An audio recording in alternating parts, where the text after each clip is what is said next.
Assalamualaikum warahmatullahi wabarakatuh. Alhamdulillah, alhamdulillahilladzi qad waffaqa lil ilmi khair khalqihi walittuqa. Musalliyan 'alan nabiyil mustafa wa alihil mustakmilin syarafa. Alhamdulillah, kita patut bersyukur kepada Allah. Kita ditetapkan iman dan Islam oleh Allah.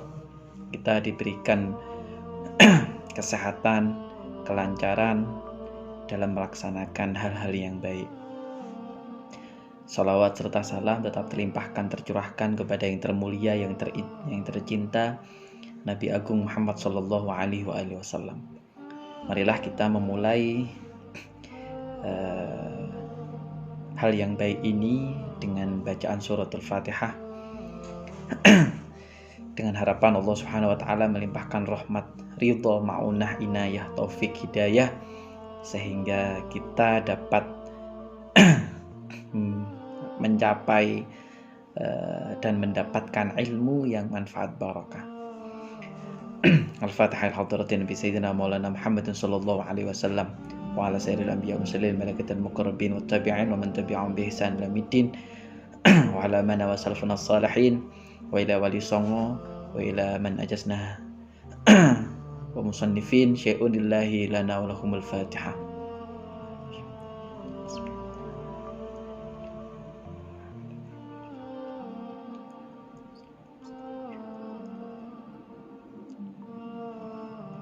Oke, baik, terima kasih. Selanjutnya kita akan berdiskusi terkait dengan haji dan umrah. Haji wal umrah.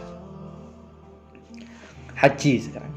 Menurut kitab Yaqutun Nafis fi Madhhab Ibni Idris di kalangan ulama Syafi'iyah karya Sayyid Ahmad bin Omar Asy-Syatiri, beliau menyampaikan definisi etimologi atau secara bahasa, yaitu haji itu sengaja, al-qasdu. Definisi epistemologi istilah menyengaja, al-qasdu Baitul Haram lin nusuk, ya. Menyengaja mengunjungi Ka'bah, ya, untuk mengerjakan ibadah. Kesimpulan, haji adalah ziarah Islam tahunan ke Mekah, ya, bukan ke yang lain, ya. Kalau ke yang lain ataupun ke Masjidil Aqsa tidak sah jadinya. Haji ini adalah ziarah ke Mekah, kota suci umat Islam, dan kewajiban bagi umat Islam yang harus dilakukan setidaknya sekali seumur hidup. Man istata'a ilaihi sabila, ya. Seumur hidup sebagai seorang muslim. Muslim dewasa yang secara fisik dan finansial mampu melakukan perjalanan ini dan dapat mendukung keluarga mereka selama ketidakhadiran mereka. Jika ada mustahik yang harus diberikan nafkah, ya, selama dia ditinggal harus terjamin, begitu. Kalau memang dia seorang yang ada tanggungan untuk dinafkahi, begitu. Dalil haji menurut Al-Quran, a'udzubillahi minasyaitonirrajim, bismillahirrahmanirrahim, fihi ayatum bayyinatum maqamu Ibrahim wa man dakhalahu kana amina walillahi 'alan nasi hajjul baiti man istata'a ilaihi sabila wa man kafara fa innallaha ghaniyyun 'anil 'alamin. Artinya, badannya terdapat tanda-tanda yang nyata, di antaranya maqam Ibrahim. Barang siapa memasukinya, Baitullah, menjadi amanlah dia. Mengerjakan haji adalah kewajiban manusia terhadap Allah Subhanahu wa Ta'ala, yaitu bagi yang sanggup mengadakan perjalanan ke Baitullah.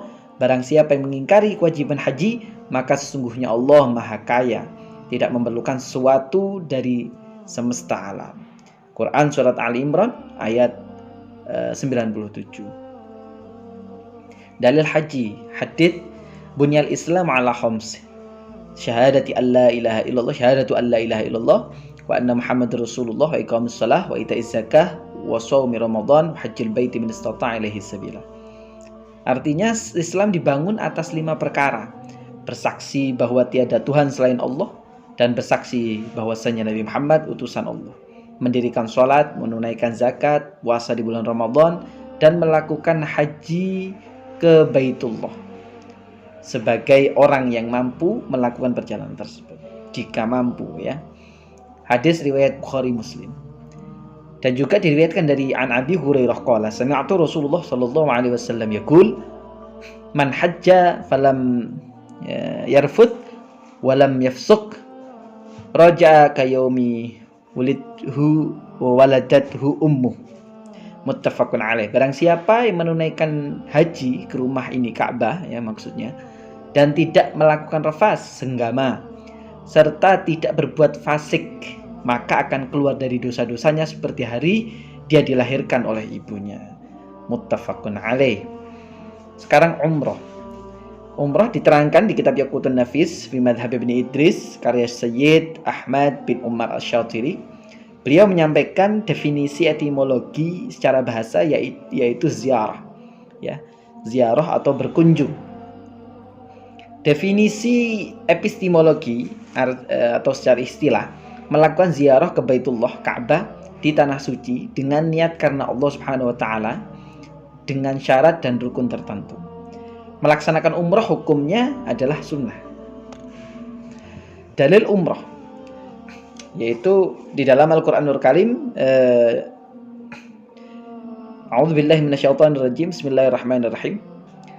Dan watimul hajja wal umrata lillah. Sempurnakanlah ibadah haji dan umrah karena Allah Subhanahu wa taala. Hadis tabi'u bainal haji wal umrah fa innahuma yang iringilah ibadah haji dengan memperbanyak ibadah umrah berikutnya, karena sesungguhnya keduanya dapat menghilangkan kefakiran dan dosa-dosa sebagaimana alat peniup besi panas menghilangkan karat pada besi, emas dan perak. Dan tidak ada balasan bagi pelaku haji yang mabrur melainkan surga. Hadis riwayat At-Tirmidzi. Syarat wajib haji dan umrah. Yang pertama, syarat wajib yang harus dilakukan, ya, wajib dilakukan, berbeda dengan rukun. Kalau rukun itu waktu pelaksanaannya. Yang pertama, Islam. Ibadah haji hanya wajib dikerjakan oleh orang yang beragama Islam. Kalau dia tidak beragama Islam, ya tidak wajib. Yang kedua, baligh. Anak-anak di bawah umur belum diwajibkan. Kalaupun dia sudah mengerjakan haji, maka hajinya tetap sah, tetapi dikategorikan sebagai haji sunnah. 3, berakal sehat. 4, merdeka, tidak menjadi budak. 5, mampu baik secara fisik dan juga finansial, keuangan. Ada mahram, ini jika bagi wanita harus ada suami atau orang yang mendampinginya, ya. Syarat sah haji dikerjakan sesuai batas waktunya, misal mikot zamani, ya, batas waktu zamannya, waktunya, atau mikot makani, batas waktu tempatnya, batasnya, ya.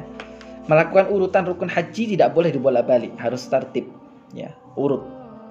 Dipenuhi syarat-syaratnya, misalnya syarat tawaf dan sa'i, ya. Dikerjakan di tempat yang telah ditentukan, misalnya tempat wukuf, tawaf, sa'i, melontar jumroh, semuanya ada tempatnya. Bukannya tawaf di Arafah, wukufnya di Ka'bah, tidak sah jadinya, ya. Melontar jumroh dan hadir di Muzdalifah ataupun bermalam di Mina. Syarat sah umroh sekarang. Tadi yang syarat sah haji. Yang pertama, dia harus beragama Islam. Yang kedua, baligh, ya. Yang ketiga, berakal. Yang keempat, merdeka. Rukun haji dan umrah. Yang pertama, ikhram. Ikhram adalah niat mengerjakan haji dengan memakai pakaian ikhram dan meninggalkan semua yang dilarang atau diharamkan dalam haji. Yang kedua, wukuf di padang Arafah. Adalah berhenti di padang Arafah pada tanggal 9 Dzulhijjah, yang dimulai dari tergelincirnya matahari tanggal 9 Dzulhijjah sampai dengan fajar tanggal 10 Dzulhijjah. Yang ketiga, tawaf. Tawaf memiliki pengertian mengelilingi Ka'bah sebanyak 7 kali. Adapun macam-macam tawaf adalah sebagai berikut. Tawaf ifadah, ya, tawaf rukun haji. Tawaf kudum, yaitu tawaf yang dilakukan ketika baru pertama kali datang ke Mekah atau ke tanah suci, melihat Ka'bah. Yang ketiga, tawaf sunnah, yaitu tawaf yang dilaksanakan kapan saja, ya. boleh, waktunya kapan saja. Tawaf madar, yaitu tawaf yang dinadarkan, ya, yang dijanjikan. Oh, saya nanti ingin tawaf nadar. Nah, itu wajib dilakukan. Yang keempat, selanjutnya, yang kelima, tawaf wada, yaitu tawaf yang dikerjakan ketika hendak meninggalkan tanah suci, ya, saat akan pulang. 4, sa'i, yaitu berlari kecil, tidak tergesa-gesa, ya, dari Bukit Safa ke Bukit Marwah dan sebaliknya maksudnya dilakukan sebanyak 7 kali. Yang kelima tahallul, yang artinya bercukur atau memotong sebagian rambut kepala minimal 3 helai, minimal itu. 6, tertib atau urut, harus urut. Rukun umroh sama seperti rukun haji, ya, selain wukuf di Arafah. Wajib haji dan umroh sekarang. Nah, apa perbedaan wajib haji dan rukun haji? Nah, nanti akan saya sampaikan. Wajib haji yang pertama, berikhram sesuai mikotnya. Yang kedua, bermalam Muzdalifah. Yang ketiga, mabit atau bermalam di Mina. Ya, yang keempat, melontarkan jumroh Aqobah, melontarkan jumroh ula, wusto, dan Aqobah, menjauhkan diri dari hal-hal yang dilarang dalam ikhram. Yang ketujuh, tawaf wada. Jika wajib haji ada 7, wajib umroh cuma ada 2. Yang pertama, berikhram sesuai mikotnya. Yang kedua, menjauhkan diri dari hal-hal yang dilarang dalam ikhram. Perbedaan dan rukun dan wajib, ya. Rukun haji adalah perbuatan yang harus dilaksanakan dengan seksama dan selama menunaikan ibadah haji. Apabila ada rukun yang tertinggal, maka ibadah hajinya tidak sah dan tidak dapat diganti dengan dam, serta wajib mengulangi kembali ibadah hajinya pada tahun depan atau tahun yang akan datang. Nah, berbeda dengan wajib haji. Wajib haji adalah amalan-amalan dalam ibadah haji yang wajib dikerjakan, tetapi sahnya haji tidak tergantung kepadanya. Jika ditinggalkan, hajinya tetap sah dengan cara menggantikannya dengan membayar dam. Jadi kalau tadi tidak sah, ya, dan harus mengulangi kegiatan hajinya kalau rukun. Kalau wajib tetap sah dan diganti dengan membayar dam kalau meninggalkan. Kewajiban tawaf sekarang. Yang pertama, menutup aurat. Yang kedua, suci dari hadas, ya. Yang ketiga, suci dari najis. Yang keempat, ini ada 10, menjadikan Ka'bah di sebelah kirinya. Tawaf dari Hajar Aswad, menjejajarkan pundak kiri dengan Hajar Aswad di awal dan di akhir putaran. 7, semua anggota badan dan pakaian berada di luar bangunan Ka'bah. Syadzarwan dan Hajar Ismail, ya, tidak berada di dalam Ka'bah maksudnya. Tawaf sebanyak 7 kali putaran, tidak bertujuan selain tawaf saat berputar. Berada di dalam Masjidil Haram, tidak boleh di luar Masjidil Haram, ya. Kewajiban dan sunnah sa'i. Kewajiban sa'i ada 4, dimulai setiap hitungan ganjil di Bukit Safa, memulai setiap hitungan genap di Bukit Marwah, hitungannya 7 kali, dilakukan setelah tawaf rukun atau qudum. Sunnah sa'i ada 6, berdoa di antara Safa dan Marwah, ya, dalam keadaan suci dan menutup aurat, berlari kecil di antara 2 tonggak lampu hijau, tidak berdesakan, mencari celah-celah yang menghindari berdesakan antara satu dengan yang lain, ya.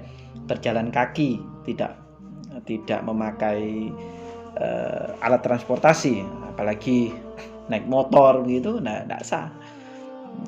Jadinya bukan sa'i, nanti jalan-jalan itu. Dikerjakan secara berturut-turut, harus urut, ya. Harus urut sa'i. Nah, kewajiban dan adab wukuf.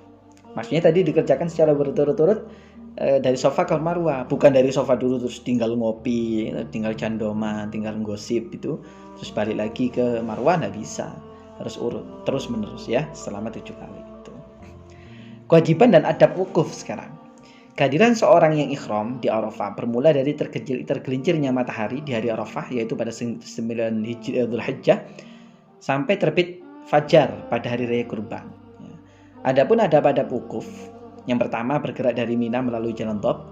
Kalau jalan Dhab ini penuh ya, ramai, mungkin bisa mencari yang lain. Namun diutamakan melewati jalan Dhab itu. Mandi di Namirah setelah matahari tergelincir kalau bisa. Semua yang melaksanakan haji pada saat itu ya di wukuf Arafah harus mengikuti wukuf di Arafah. Walaupun dalam keadaan sakit pada waktu itu. Jadi harus ikut semuanya. Karena apa? Wukuf di Arafah tidak bisa diwakilkan. Wukuf di Mauqif Rasul, yaitu di sisi Sakarat di kaki Bukit Rahmah, jika memungkinkan.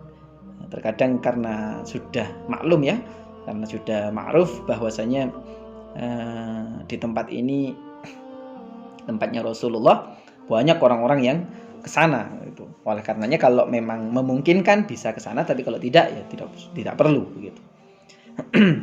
Memperbanyak doa dan berdoa menghadap kiblat hingga matahari terbenam ya. Terus berzikir kepada Allah, bertobat daripada dosa-dosa, ya, mengharap ampunan Allah Subhanahu wa taala, menyesali semua kesalahan, menyibukkan diri dengan berzikir kepada Allah, menghilangkan atau menghindari hal-hal yang tidak berguna ya, menghindari hal-hal yang tidak berguna. Oke, selanjutnya adalah berifadah dari Arafah melalui jalan Ma'zamain. Hendaklah berjalan dengan tenang dan tidak bergesa-gesa ya, tidak terburu-buru. Oleh karenanya diatur biar tidak kesannya ibadah ini mepet-mepet begitu ya. Semuanya teratur dengan baik, diatur di jam, kalau bisa membawa jam tangan ya, ataupun bisa saling mengingatkan antara satu dengan yang lain agar tidak tertinggal. Memperbanyak ucapan talbiyah ya selama kegiatan ibadah haji, baik itu di Arafah, Muzdalifah, atau saat melempar jumrah. Doa-doanya juga dihafalkan semuanya agar menambah kekhidmatan dan menambah keutamaan di dalam melaksanakan ibadah haji. Karena ibadah haji ini tidak hanya ibadah yang bersifat af'aliyah tapi aqwaliyah, dan juga tidak hanya zahir tapi batin juga. Kesunahan haji dan umrah sekarang. Yang pertama, mandi besar sebelum berniat dan mengenakan ihram. Ya, mandi besar terlebih dahulu. Niat menyucikan badan, entah itu dari hadas ataupun dari najis, entah itu zahir ataupun batin. Dihadapkan hati kita kepada Allah Subhanahu wa taala, dihilangkan sifat-sifat yang jelek. Ya, diampuni dosa-dosa kita. Menggunakan wangi-wangian sebelum ihram bagi laki-laki. Melantunkan talbiyah berulang kali. Terus diucapkan. Ya, labbaik Allahumma labbaik, labbaik la syarika lak, labbaik innal hamda wan ni'mata lak wal mulk la syarika lak. Itu terus diucapkan terus-menerus. Tidak ada henti-hentinya selama kegiatan haji berlangsung. Melantunkan doa saat memasuki kota Makkah, mengucapkan doa saat memasuki Masjidil Haram, semuanya ada doanya. Ya, nanti akan diberikan buku saku begitu jika sudah melaksanakan haji, dan akan ada pembimbingnya nanti. Memanjatkan doa saat melihat Ka'bah, ya, melakukan tawaf kudum, tarwiyah di Mina, mencium Hajar Aswad, sholat di Hajar Ismail jika bisa, jika memungkinkan ya. Karena kalau sudah musim haji itu Masya Allah full sekali. Minum air zam-zam, melaksanakan tawaf sunnah selama di Mekah. Jika berada di Mekah ada waktu senggang, laksanakan tawaf. Larangan ibadah haji. Dalam melaksanakan ibadah haji ada beberapa larangan yang tidak boleh dilanggar. Dan apabila dilanggar akan terkena dam. Lebih parahnya lagi, kalau ada yang melaksanakan atau ada yang tidak, ada yang meninggalkan rukun, tidak boleh dam lagi. Malah dia akan diwajibkan untuk mengulang haji di tahun depan atau di tahun selanjutnya. Namun larangan ini ada yang bersifat khusus bagi pria dan juga khusus bagi wanita, ataupun keduanya. Yang pertama khusus bagi pria dulu, memakai pakaian berjahit selama dalam ihram. Tidak boleh bagi pria. Ya, Oleh karenanya biasanya kan yang laki-laki begitu tidak memakai atau tidak memakai pakaian yang berjahit. Tidak boleh memakai tutup kepala, memakai tutup kepala sewaktu dalam ihram. Afwan, itu kepada kepala ya. Jadi memang harus terbuka begitu. Memakai sepatu yang menutupi mata kaki, itu tidak boleh sewaktu dalam masa ihram. Larangan khusus bagi wanita, memakai tutup muka, tidak boleh, harus terbuka. Memakai sarung tangan ya. Larangan ibadah haji untuk keduanya sekarang. Tadi untuk wanita dan untuk pria, sekarang untuk keduanya. Memotong dan mencabut kuku, berjumpa rayu dengan syahwat atau bersenggama ya, berhubungan suami istri. Orang yang melakukan hubungan suami istri sebelum tahallul ya, maka hajinya batal. Memotong atau mencabut rambut kepala, tidak boleh.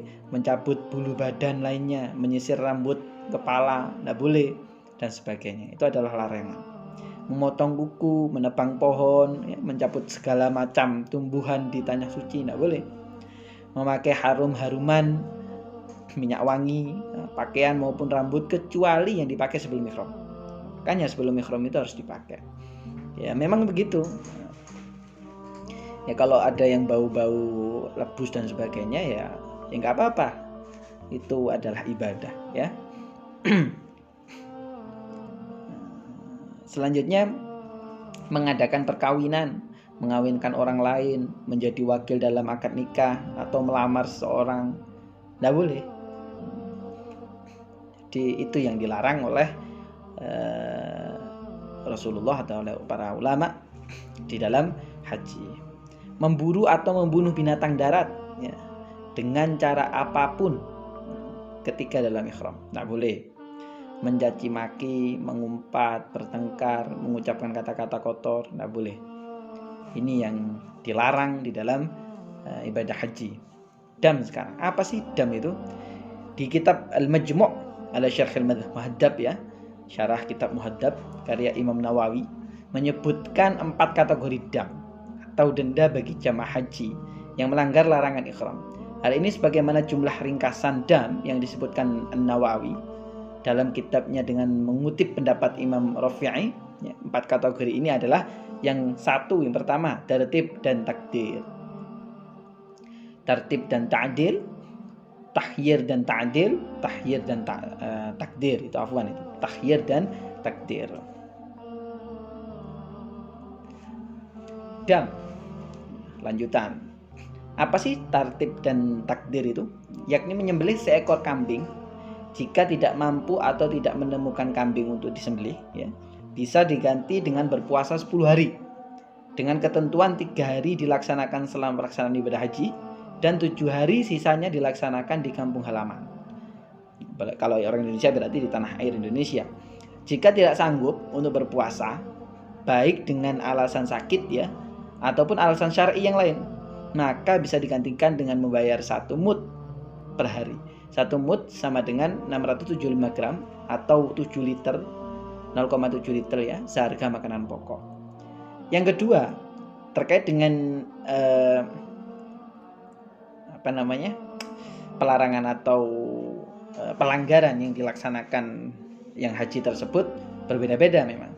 Yang kedua, tertib dan ta'dil sekarang adalah menyembelih seekor unta. Jikalau tidak mampu, maka boleh diganti dengan menyembelih seekor seekor sapi atau lembu. Dan jika tidak mampu, diganti dengan menyembelih 7 ekor kambing. Jika masih tidak mampu lagi, maka diganti dengan memberi makanan fakir miskin senilai seekor unta.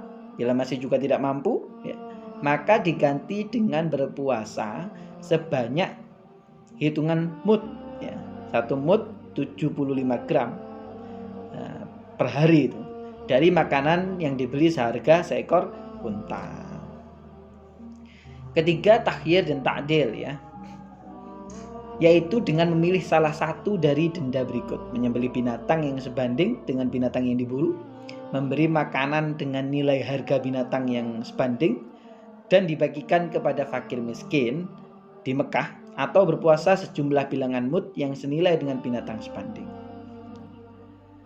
tahyid dan takdir sekarang. Diperbolehkan memilih salah satu dari denda berikut: menyembelih seekor kambing, bersedekah kepada 6 orang fakir miskin ya tiap hari 3 hari ya, selama 3 hari kepada 2 mud tiap orang. Ataupun berpuasa 3 hari boleh. Mikot haji dan umroh sekarang. Mikot ini apa sih? Mikot ini batasan ya. Batas waktu melaksanakan haji. Kalau zamani, kalau makani adalah batas tempat untuk melaksanakan haji. Ada 2 mikot, mikot zamani ya, yang dimulai sejak tanggal 1 Syawal hingga terbit fajar pada tanggal 10 Dzulhijjah. Mikot zamani merupakan ketentuan waktu untuk melaksanakan ibadah haji sementara. Untuk umroh ya, mikot zamani sepanjang tahun begitu. Jadi dilaksanakan sepanjang tahun, boleh kapanpun. Mikot makani merupakan batas tempat untuk memulai ihram haji atau umrah. Urutannya jemaah melakukan mikot makani di lokasi yang telah ditentukan dengan berpakaian ihram, lalu melaksanakan sholat sunnah 2 rakaat di lokasi mikot, mengucapkan niat ya, dan bertolak menuju Mekah untuk melakukan tawaf dan sa'i. 5 mikot makani yang ada ya, yaitu Zulhulaifah, Bir Ali, Juhfah, Qarnul Manazil, Sa'il, Yalamlam, dan Zatu Irqi. Macam-macam haji sekarang. Jadi terkait dengan urutannya ini ada macam-macamnya. Haji ifrad. Haji ifrad adalah haji yang dikerjakan dengan cara melaksanakan haji terlebih dahulu, kemudian baru melaksanakan umroh. Jadi dalam hal ini kita 2 kali melakukan ihram, yaitu dari mikot untuk haji dan ihram. Jadi 2 kali ya, haji dulu baru ihram. Haji tamattu adalah haji dengan mengerjakan umroh terlebih dahulu ya, pada bulan-bulan haji, dan setelah selesai barulah mengerjakan haji. Jadi waktunya datang dulu ke Mekah sebelum waktu haji, melaksanakan umroh terlebih dahulu. Kalau haji qiran adalah mengerjakan ibadah haji dan umroh secara bersama-sama. Ini agak sulit biasanya. Jadi dalam hal ini melakukan ihram dari mikot dengan niat untuk haji sekaligus umroh. Ini macam-macam pelaksanaannya ya. Bisa dilihat itu haji tamattu, haji ifrad, haji qiran ya. Itu adalah perbedaan macam-macam haji. Ada yang melaksanakan haji terlebih dahulu, setelah itu ihram, berarti dia ihram 2 kali, haji tamattu ya. Haji ifrad itu adalah haji melaksanakan umroh terlebih dahulu, setelah itu haji. Kalau qiran ada 2, haji qiran ya, bisa dilihat itu ya. Oke, selanjutnya mikot jamaah haji Indonesia sekarang. Ada beberapa lokasi mikot makani bagi jamaah asal Indonesia, tergantung pada gelombang keberangkatan ya. Jamaah haji gelombang 1 mendarat di Madinah akan mengambil mikot di Bir Ali, Zulhulaifah ya. Yang kedua, jamaah haji gelombang 2 yang turun di Jeddah memiliki beberapa opsi mengambil mikot, yaitu bisa di asrama haji embarkasi, 2 di dalam pesawat ya, ketika pesawat melintas sebelum atau di atas Yalamlam, Qarnul Manazil. Yang ketiga, Bandara King Abdul Aziz Jeddah. Menurut MUI mengeluarkan fatwa pada 28 Maret 80 tentang keabsahan Bandara Jeddah sebagai tempat mikot.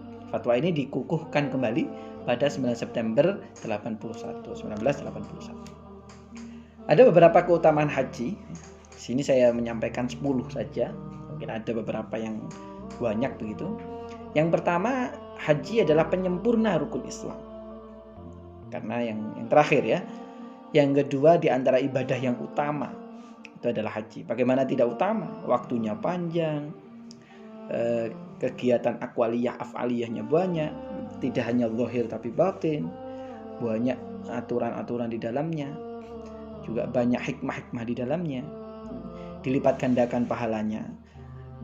Jadi ibadah di Masjidil Haram itu dilipat gandakan 100.000 kali Karenanya ini suatu keutamaan gitu.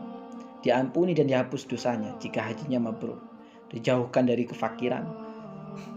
Karena itu berdasarkan hadis Rasulullah SAW. Tamu Allah Subhanahu wa taala, bagaimana tidak mulia tamunya Allah Subhanahu wa taala. Kita saja menjadi tamunya presiden, wah, sangat wah kan begitu. Ini tamunya Allah Subhanahu wa taala. Allah adalah Tuhan semesta alam. Doanya makbul.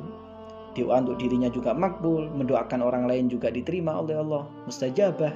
Oleh karenanya biasanya kan jika orang setelah dari haji ya, kita istilahnya ziarah haji untuk meminta doa karena masih makbul doanya gitu. Dari hadis di atas saya sebutkan bahwasanya jika orang itu hajinya mabrur, meninggalkan hal-hal yang dilarang, meninggalkan berjima ya, hajinya diterima oleh Allah, ya, maka dia seperti anak kecil yang baru dilahirkan oleh orang tuanya. Jadi apa? Suci begitu. Surga bagi haji yang mabrur, membersihkan jiwa dan raga kita. Karena apa? Di wukuf di Arafah sebagai hari pembebasan dari segala dosa, mendapatkan pahala jihad ya. Mati dalam keadaan berhaji adalah syahid. Itu adalah semua keutamaan ibadah haji. Sekarang lambang dan arti ibadah haji. Yang pertama baju ihram, lambang ketawaduan atas maha besar Allah. Karena apa? Ya tidak ada lain kita nanti menghadap Allah Subhanahu wa taala hanya beberapa helai baju saja, beberapa helai kain. Bahkan di ihram sendiri kainnya tidak boleh berjahit gitu. Bukan bermewah-mewahan, bukan dari sutra dan sebagainya. Yang kedua, Ka'bah sebagai lambang tauhid. Yang ketiga, sa'i sebagai lambang kasih sayang ibu. Bahwasannya Nabi Ismail alaihissalatu wassalam ya, dicarikan air minum begitu oleh ibunya sampai lari dari Bukit Marwah ke Safa.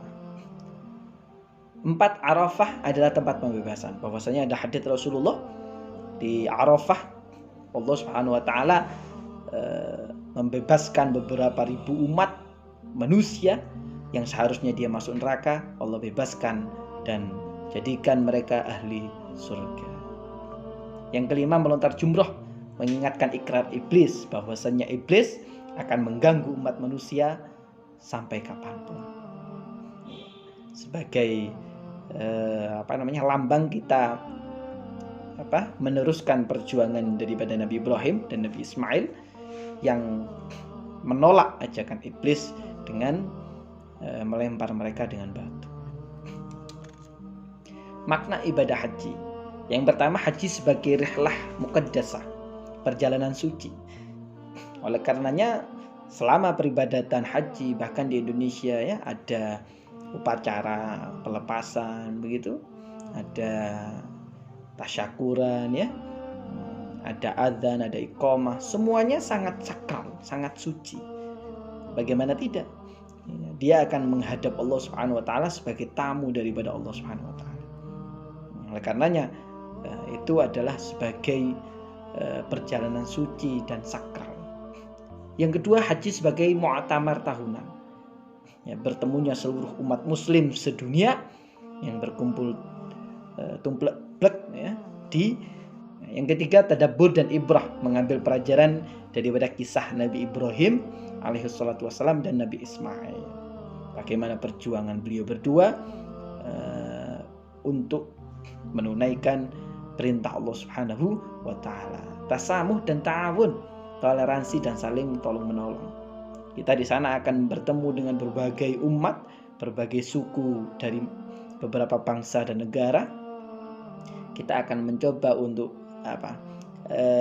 saling membantu satu sama lain ya, bertoleransi dengan mungkin madhab kita berbeda begitu, bahasa kita juga berbeda, transformasi budaya dan adat istiadat, cross culture understanding. Mau tidak mau kita harus saling mengerti di sana. Terkadang ada suku ataupun warga dari luar daerah atau luar negeri yang berbeda dengan kita, cara berbicaranya juga berbeda ya, cara bersikapnya juga berbeda. Itu yang harus kita toleransi bersama. Kalau tidak, wah hancur. Ya, hancur nanti. Karenanya kita harus saling mengerti satu dengan yang lain. Haji sebagai ta'zim, mengagungkan syiar daripada Allah Subhanahu wa taala.